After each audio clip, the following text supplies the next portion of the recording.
Wrapping tutorial tayo mga mi. Dalawang wrappers to, binawasan ko lang ng 8.5 inches. Tinabi ko muna itong mas malaking part muna yung gagamitin. Yung unang wrapper, hinati ko sa dalawa tapos ganito yung ginawa ko. Next, ganitong fold ilalagay naman sa left side. Kung nabibilisan kayo mga mi, may slow version to. Ganitong fold naman sa right side. Sunod, ito yung 8.5 inches na binawas ko kanina. Ganitong fold naman ang ginawa ko.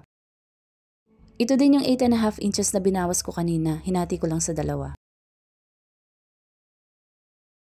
Itong isang malaking part pa na wrapper na naiwan, hinati ko sa dalawa. Bale, dalawang wrappers na ang nagagamit ko dyan mga mi.